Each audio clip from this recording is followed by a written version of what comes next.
முதல் வாசகம் சபையுரையாளர் நூலிலிருந்து வாசகம். அதிகாரம் 11, திருவசனம் 9 மற்றும் அதிகாரம் 12, திருவசனம் 8. இளையோரே, இளமை பருவம் மகிழ்ச்சியோடு இருப்பதற்கே. இளமையின் நாள்களில் உள்ள களிப்புடன் இருங்கள். மனம் விரும்பியதை செய்யுங்கள். கண்களின் நாட்டத்தை நிறைவேற்றுங்கள். ஆனால் நீங்கள் செய்கின்ற ஒவ்வொரு செயலுக்கும் உரிய தீர்ப்பை கடவுள் வழங்குவார் என்பதை மறவாதீர்கள். மனக்கவலையை ஒழியுங்கள். உடலுக்கு ஊறு வராதபடி காத்து கொள்ளுங்கள். குழந்தை பருவமும் இளமை பருவமும் மாறக்கூடியவையே. ஆகையால் உன்னை படைத்தவரை உன் இளமை பருவத்தில் மறவாதே. வாழ்க்கை எனக்கு இன்பம் தரவில்லையே என்று நீ சொல்லக்கூடிய துயர நாள்களும் ஆண்டுகளும் வருமுன் அவரை உள்ளத்திலே நினை.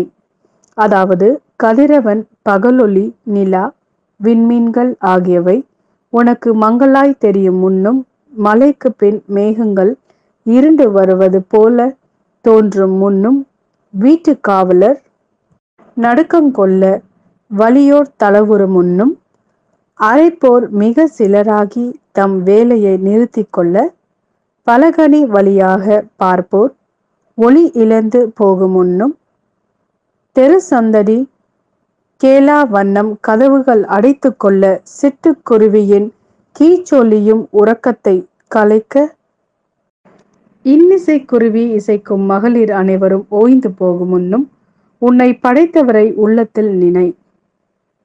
மேட்டை கண்டு அச்சம் கொண்டு தெருவில் நடப்பதை நினைத்து திகில் கொள்ளும் முன்னும், வாதுமை மரம் பூ பூக்கும் முன்னும், வெட்டுக்கிளியை போல நடை தட்டு தடுமாற ஆசையெல்லாம் அற்று போகும் முன்னும், உற்றார் வீதியில் அழுது புலம்ப நீ முடிவுற்று ஓய்வுக்கு செல்லும் முன்னும் உன்னை படைத்தவரை உள்ளத்தில் நினை.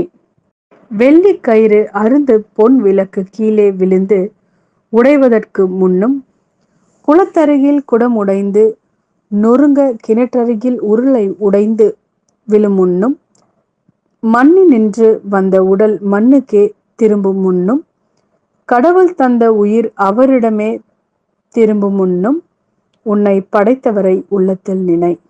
வீண், முற்றிலும் வீண் என்கிறார் சபையுரையாளர். எல்லாமே வீண். இது ஆண்டவரின் அருள்வாக்கு. இறைவா, உமக்கு நன்றி. லூக்கா எழுதிய நற்செய்தி அதிகாரம் 9, திருவசனங்கள் 43 முதல் 45 வரை. இயேசு செய்த யாவற்றையும் பார்த்து அனைவரும் வியப்படைந்தனர்.